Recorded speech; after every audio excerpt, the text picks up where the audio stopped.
교재 47페이지를 제가 읽겠습니다. 64편에서 시인은 악인의 음모와 혀의 화살로부터 지켜주시기를 구합니다. 하나님께서는 악인들의 음모로부터 의인을 지켜주셨고 의인은 여호와께서 행하신 일로 기뻐하고 찬양합니다. 65편의 시인은 기도가 응답된 것에 대하여 성전에 나와 감사를 드립니다. 주께서는 산을 세우시고 만물을 다스리시는 분이십니다. 땅을 비옥하게 하시고 풍성한 결실을 주십니다. 초장과 골짜기 등 온 땅의 만물은 주의 은혜를 찬양하게 됩니다. 오늘도 하루의 첫 시간 주님 전에 나온 모든 성도들 가운데 하나님께서 크신 은혜를 부어주시기를 주님의 이름으로 축복합니다. 우리 시편 64편과 오늘 65편 말씀을 읽었는데요. 우리 먼저 64편부터 살펴보도록 하겠습니다. 시편 64편은 다윗의 시이면서 탄식 시입니다. 정확히 다윗이 어떤 시기에 또 어떤 배경과 어떤 상황 가운데 처해 있을 때 이 시를 기록하고 불렀는지는 알 수는 없지만 시편 64편을 잘 읽어보면 악한 원수들이 다윗을 무너뜨리기 위하여 공격하고 있는 상황은 분명한 것처럼 보입니다. 우리 함께 시편 64편 2절 말씀을 우리 같이 한번 읽어보도록 하겠습니다. 2절입니다. 시작. 주는 악을 꾀하는 자들의 음모에서 나를 숨겨주시고 악을 행하는 자들의 소동에서 나를 감추어 주소서. 아멘. 지금 오늘 말씀의 이 시인은 다윗은 하나님께 악인들의 그 악한 행동들로 인하여 나를 감추어 달라, 숨겨 달라 하나님 앞에 간절히 요청하고 있는 것을 볼 수가 있습니다. 그런데 우리가 특별히 시편 64편에서 주목해야 될 악한 원수들이 다윗을 공격하는 무기가 무엇인지 우리가 주목해 볼 수 있어야 합니다. 우리 이어지는 3절 말씀도 같이 한번 읽어보겠습니다. 3절입니다. 시작. 그들이 칼같이 자기 혀를 연마하며 화살같이 독한 말로 겨누고. 자, 원수들이 지금 다윗을 공격하는 무기가 다름이 아니라 3절 말씀에 보면 말과 혀인 것을 알 수가 있습니다.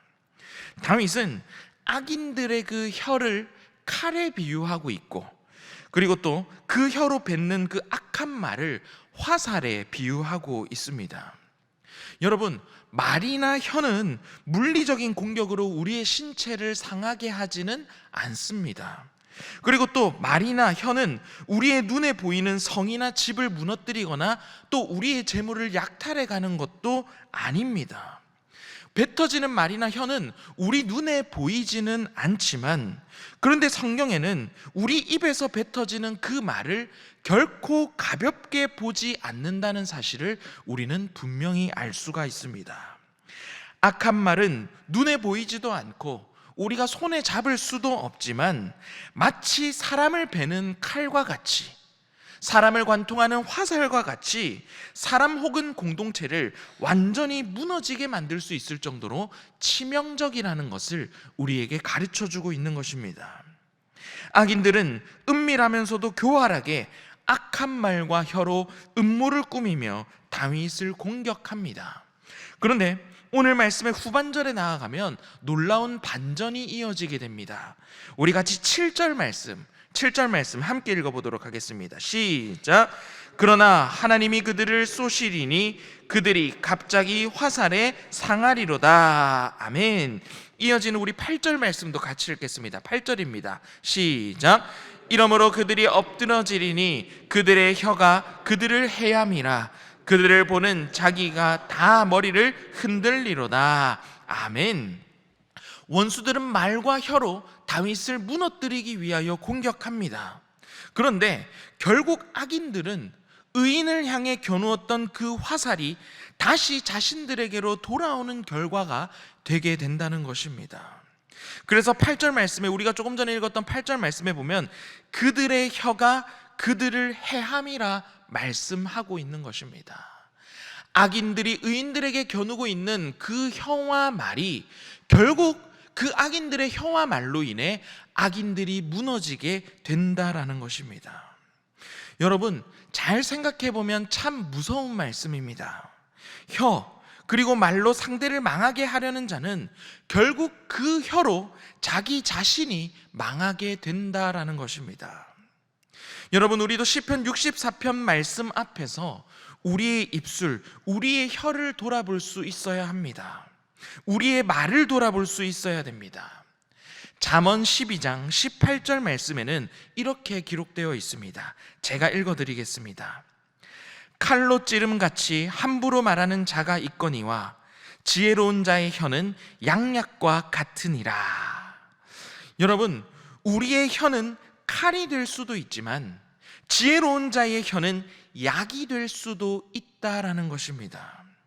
우리가 우리의 혀와 우리의 말을 어떻게 사용하느냐에 따라서 그 말이 다른 사람들을 찌르는 도구가 될 수도 있지만 다른 사람들의 상처를 치료하고 싸매줄 수 있는 도구가 될 수도 있다는 것입니다. 그렇기 때문에 우리는 우리의 말과 혀를 항상 주의하며 살아가야 됩니다. 오늘 말씀에 보면 악인들은 칼같이 자신의 혀를 연마한다라고 기록하고 있습니다. 그렇다면 여러분, 우리는 우리의 혀를 어떻게 연마해야 됩니까? 칼처럼 날카롭게 연마해야 됩니까? 그렇지 않습니다. 잠언 12장 18절 말씀에 나오는 것처럼 우리는 양약처럼 부드럽고 따뜻해지도록 우리의 혀와 말을 연마할 수 있어야 하는 것입니다. 하나님께서는 우리 그리스도인들의 그 입술을 통하여 다른 사람들을 위로하며 살리기를 원하십니다.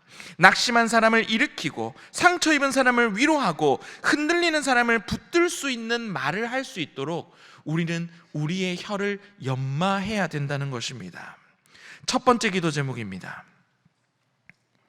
우리의 혀와 말이 생명을 살리는 도구가 되게 하소서입니다. 우리의 혀와 말이 생명을 살리는 도구가 되게 하소서.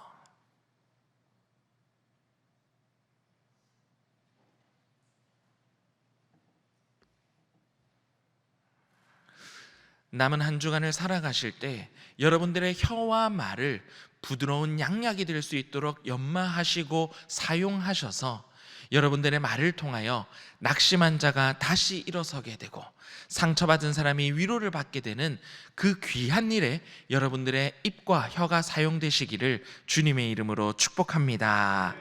우리 계속해서 시편 65편의 말씀, 이어지는 65편 말씀을 살펴보겠습니다. 시편 64편까지는 탄식시였다면 시편 65편에서는 분위기가 바뀌는 것을 발견할 수 있게 됩니다. 시편 65편은 다윗의 시이면서 감사와 찬양의 시가 시편 65편입니다. 특별히 하나님께서 우리의 삶 가운데 또 우리 공동체 가운데 베풀어 주신 하나님의 크신 은혜와 사랑을 기억하며 하나님 앞에 감사와 찬양으로 나아가는 시가 우리가 읽은 시편 65편인 것입니다. 우리 지난 주일이 여러분 어떤 주일인지 기억하고 계십니까? 맥주감사 주일이었습니다. 이런 절기나 예배 때 풍성한 결실을 맺게 하여 주신 그 하나님의 은혜를 기억하면서 불렀던 노래가 바로 우리가 읽은 시편 65편인 것입니다. 우리 먼저 시편 65편 1절 말씀, 우리 1절 말씀을 다시 한번 읽어보겠습니다. 시작. 하나님이여 찬송이 시온에서 주를 기다리오며 사람이 성원을 주께 이행하리이다. 아멘. 자, 여러분, 여기서 우리가 특별히 주목해야 될 표현이 있습니다. 참 신비로운 표현이 등장하고 있는데요. 찬송이 시온에서 주를 기다리오며라고 1절에 기록되어 있는 것을 볼 수가 있습니다.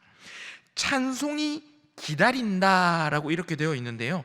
여러분, 이 부분의 해석이 참 쉽지 않습니다. 어제 여러분 우리가 읽었던 시편 62편 말씀을 여러분 잘 기억하고 계십니까? 시편 62편 1절 말씀을 보면 나의 영혼이 잠잠히 하나님을 바란다 이렇게 기록되어 있습니다. 여러분들 기억하고 계시죠? 시편 62편에서 나의 영혼이 잠잠히라고 기록되어 있는데요. 여기서 잠잠히라는 말이 고요함, 침묵, 기다림이라는 뜻을 가지고 있다고 어제 여러분들께 말씀드렸습니다. 그런데 오늘 우리가 읽었던 시편 65편의 1절 말씀에도 찬송이 기다리고 있다라고 이렇게 되어 있는데요, 여기서 찬송이 기다리오며에서 이 기다림이 시편 65편 1절 말씀에 나오는 이 잠잠히와 같은 표현, 같은 단어인 것입니다. 그러니까 오늘 시편 65편에서 찬송이 주를 기다리오며, 여기서 이 기다림을 어떻게 해석할 수 있냐면 찬송이 잠잠하다, 찬송이 침묵하다로도 해석할 수가 있다라는 것입니다. 나의 영혼이 잠잠히라는 것은 어느 정도 이해가 되는데, 우리가 생각하기에 찬송이라는 것과 또 잠잠하다, 침묵하다, 기다리는다라는 단어는 여러분 잘 안 어울리는 것 같은 생각이 듭니다. 그런데 여러분, 여기서 우리가 오해하면 안 됩니다. 찬송이 잠잠하다, 찬송이 침묵하다라고 하는 것이 찬송이 아직 시작하지 않았거나 멈춰 있는 상태를 이야기하고 있는 것이 아니라는 것입니다.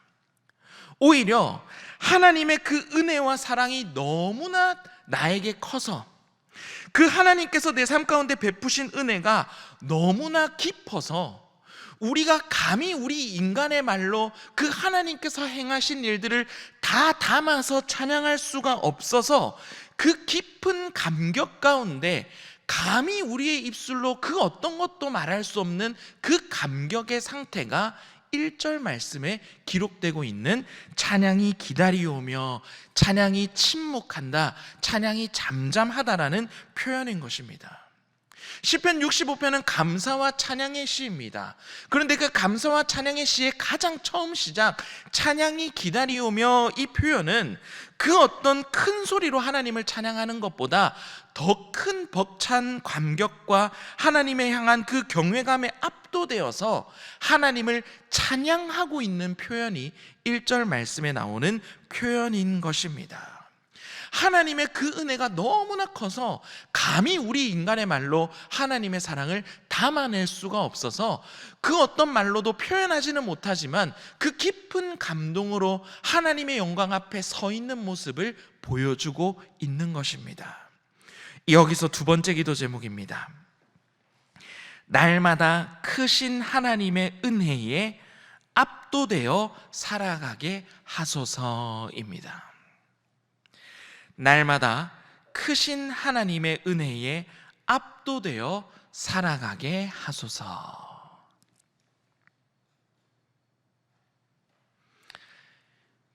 여러분 한번 상상해 보시기 바랍니다.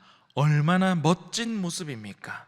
다윗은 하나님의 은혜가 너무나 커서 그 하나님의 은혜에 자신이 압도가 되어서 감히 그 어떤 말로도 표현할 수 없을 정도로 큰 감격과 감사로 하나님 앞에 찬양하고 있는 것입니다.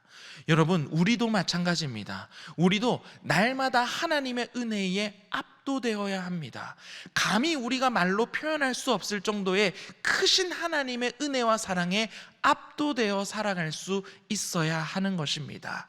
우리의 말로 감히 표현할 수 없을 정도로 큰 사랑을 받은, 큰 은혜를 받은 우리의 삶이라는 것을 여러분 꼭 기억하시면서 날마다 하나님의 은혜에 압도되어 살아가시는 여러분이 되시기를 주님의 이름으로 축복합니다.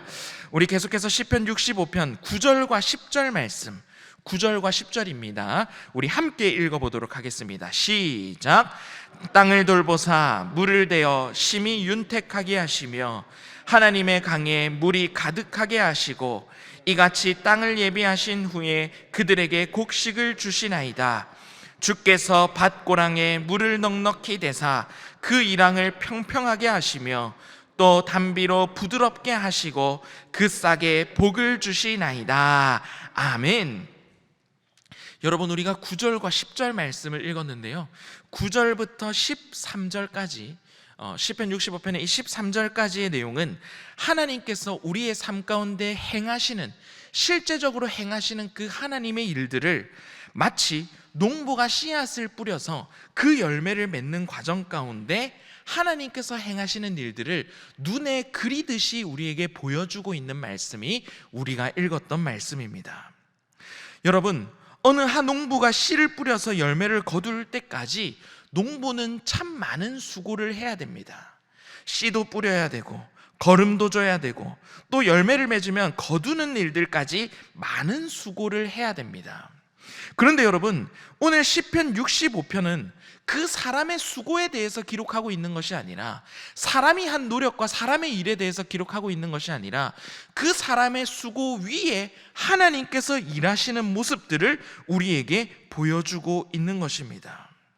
하나님께서 모든 일 가운데, 인간이 하는 그 일 가운데 하나님께서 그 위에 일하시지 않으시면 우리는 그 어떤 열매도 맺을 수 없다는 것을 보여주고 있는 것입니다. 농부는 분명 많은 수고를 하지만 그 땅을 돌보시는 이는 하나님이심을 분명히 가르쳐주고 있습니다. 우리가 씨를 뿌려서 열매를 맺는 것이 아니라 하나님께서 그 땅을 돌보아 주셔서 열매를 맺을 수 있었다 고백하고 있는 것입니다. 하나님께서 그 땅을 어떻게 돌보아 주시냐? 하나님께서는 때에 따라 비를 내려주십니다. 땅을 기름지게 하고 땅을 윤택하게 하시는 분도 하나님이십니다. 그리고 농부가 뿌린 그 씨앗에서 싹이 나는 것 또한 하나님께서 싹을 맺게 하여 주셨다라고 기록하고 있습니다. 저절로 싹이 나는 것이 아니라 하나님께서 싹이 나게 하셨다는 것입니다. 그리고 열매를 맺게 하신 분도 하나님이시다. 오늘 우리가 읽은 시편 65편 9절부터 이어지는 말씀은 인간이 한 수고에 대해서 기록하고 있지 않고 하나님께서 인간의 수고 위에 역사하신 하나님의 일들에 대해서 기록하고 있는 것입니다. 결국 우리의 삶의 모든 일은 내가 잘해서 살아가는 것이 아니라, 내가 잘해서 열매 맺는 것이 아니라 하나님께서 일하셨기 때문에 우리의 삶의 모든 열매를 맺을 수 있었다는 것입니다. 그것이 오늘 말씀에서 다윗이 고백하고 있는 내용인 것입니다. 만일 농부가 추수하고 그 모든 곡식과 열매에 대해서 이건 다 내가 한 일이야, 이건 내가 수고하고 내가 땀 흘려서 내가 맺을 수 있었던 열매야 라고 생각한다면 여러분, 그것은 대단한 착각입니다. 단지 농사에만 한정된 일입니까? 아닙니다. 우리의 삶의 모든 일이 그렇습니다. 9절 말씀에 땅을 돌보사 물을 대어 심히 윤택하게 하시며, 하나님께서 우리의 삶의 터전을 돌보아 주셔야 우리는 우리의 삶의 터전에서 열매를 맺을 수 있게 되는 것입니다. 하나님께서 우리의 일터를 돌보아 주시고 우리의 일터를 윤택하게 하셔야만이 우리는 그곳 가운데 땀 흘리는 가운데 열매를 맺을 수 있게 된다는 것입니다. 하나님께서는 지금도 살아계셔서 끊임없이 저와 여러분을 위하여 일하고 계십니다. 여러분의 일터 위에 하나님께서 이미 역사하여 주고 계신다라는 것입니다.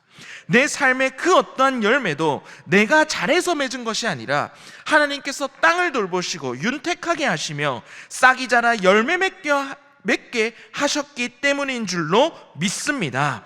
우리는 지금도 하나님의 은혜로 살아가고 있는 것입니다.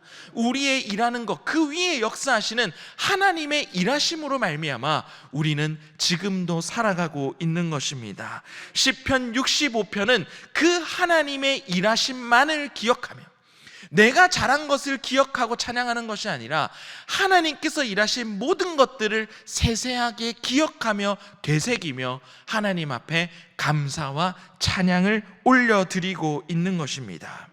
세 번째 기도 제목입니다. 우리의 삶을 돌보시는 하나님의 은혜를 잊지 않게 하시고 날마다 감사와 찬양으로 살아가게 하소서입니다. 우리의 삶을 돌보시는 하나님의 은혜를 잊지 않게 하시고 날마다 감사와 찬양으로 살아가게 하소서입니다.